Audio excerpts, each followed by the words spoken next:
And so for myself as a Christian, part of the reason why I do what I do is because climate change exacerbates humanitarian issues. It is just absolutely not fair when you look at the impact it's having on the poorest and most disenfranchised people in the world.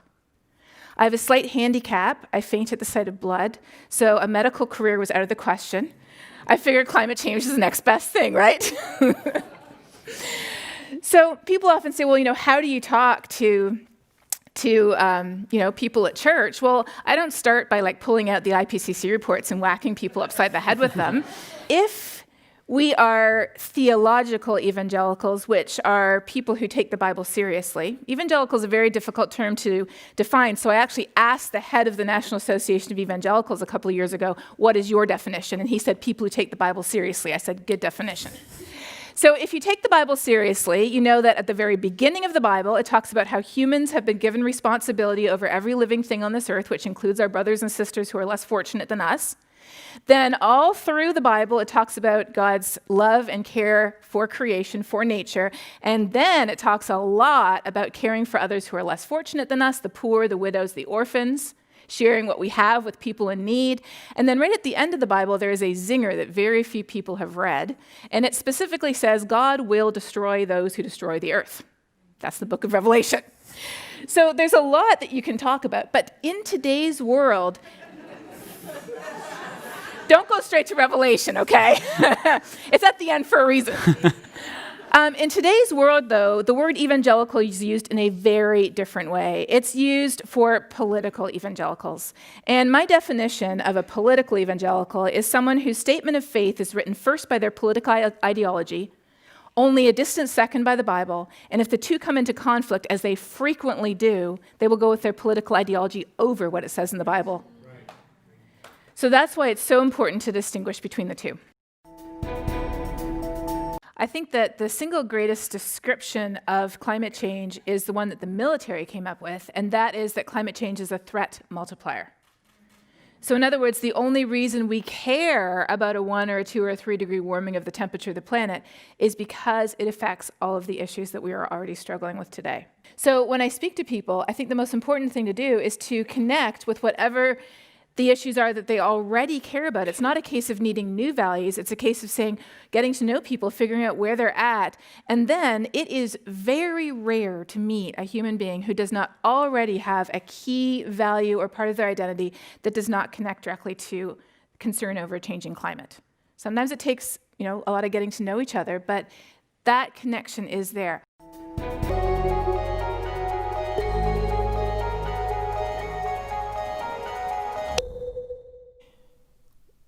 We are currently facing a crisis, the likes of which we have not experienced in over a century, as the coronavirus pandemic spreads across the world.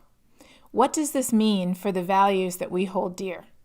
Well, we already know that it's increasing the gap between the rich and the poor, right here and where I live in North America, as well as around the world. So, for example, we've already seen here in North America the huge lineups for people waiting to get to food banks just to supply their families. Skyrocketing unemployment rates are hitting the marginalized and the disadvantaged first. And people who already live in places that are polluted are much more vulnerable to the impacts of coronavirus. So, for example, we know that in the city of Chicago, where 30% of the population is African American, 60% of the people who have died from the pandemic are African American. We're also seeing that around North America, those hardest hit are the people who live in areas where there's already pollution, poverty, and illnesses that are related to our environment, like obesity, disease, cancer, and more. When it comes to climate change, people say, well, isn't there some good news? And there is the good news, if you can call it that, the fact that as our economy has slowed down and shut down, which has thrown people out of work and made many families unable to even put food on the table, we have also seen a drop in air pollutant emissions. In fact, it's estimated that in some of the most polluted areas in China, for example, it could be that the improvement in air quality saved as many or more lives as were lost to the pandemic. Because air pollution is the silent killer. It's responsible for millions of deaths around the world every year. Here in the United States, air pollution, primarily from fossil fuels, kills over 200,000 people per year.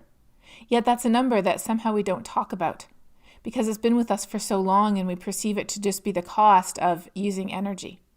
Pollution around the world is estimated, according to one Lancet study, pollution of air, water, and soil put together, to be responsible for 1 out of every 6 deaths. So we have seen a drop in air pollution. We have seen blue skies, the likes of which many polluted urban areas haven't seen in decades. We've also seen a drop in carbon emissions. But here's the thing. As the pandemic passes, those emissions will jump right back up again. And it's possible they may even soar higher as people try to make up for lost time and to spend, depending on what priorities the various stimulus packages and governments focus on.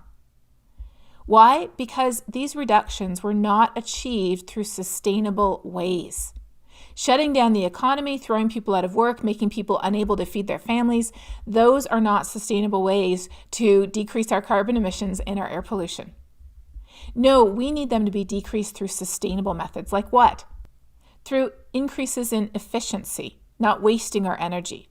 Through replacing dirty, polluting fossil fuels with sources of clean energy that are fueled by the wind and the sun and the tides and more. By changing the way that we live so we don't need to travel as much or as far. And by changing what we eat so we don't have to rely so heavily on the meat, for example, that produces so much of our heat-trapping gases as well. The bottom line is this. We face a turning point in our history today. Will we choose to head forward into a new, better, and cleaner future? Or will we cling to the past even harder?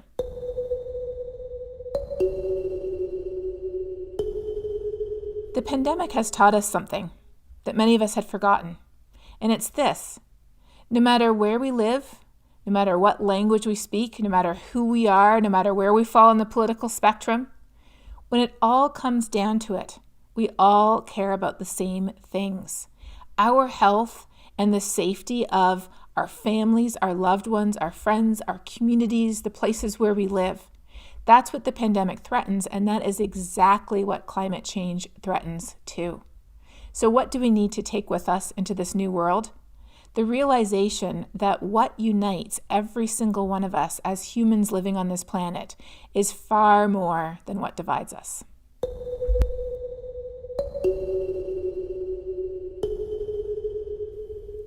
Our society is not built to anticipate risks, especially risks that haven't happened for a long time or have never happened before.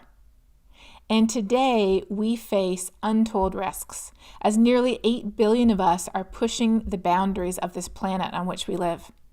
Not only that, but for many of us who live in North America or Australia, our societies are fiercely independent and they prize leadership qualities like strength and courage in adversity, but not the care and the preparation to avoid those risks in advance. But what our grandparents taught us is true. A stitch in time saves 9. An ounce of prevention is worth a pound of cure. Looking down the road and preparing for the risks that we face is more important today than ever. Today, climate is changing faster than any time in the history of human civilization on our planet. And the way I think of its risks are like this. Where I live in West Texas is so flat that many of our roads are dead straight. They are so straight, in fact, that you could be driving in the road, not only staying on the road, but in your own lane, looking in the rear view mirror of your car. Why? Because where you were 5 seconds ago, 30 seconds ago, 2 minutes ago is a perfect predictor of where you will be in the future. So looking backwards at the past works if the road is straight. But if you're coming up on a curve, you have to take your eyes off the past. You have to look forward into the future, or else you won't make it around the curve. Well, today, all of us on this planet are in one giant bus hurtling towards the curve. The curve is climate change. And the reason why we care about it is because our entire civilization is built on the assumption of a stable climate, a straight road. Everything from our food, how and where and when we grow our crops, how we have allocated our water, our energy needs, our infrastructure, our building design, it is all predicated on the assumption of a stable climate. Yet today, climate is changing faster than any time in our history. And that is why more than ever today, it is so important to look down the road, to build resilience to the risks that we can no longer avoid, and even more importantly, to reduce our carbon emissions as soon as possible to avoid the risks that we cannot prepare for or adapt to.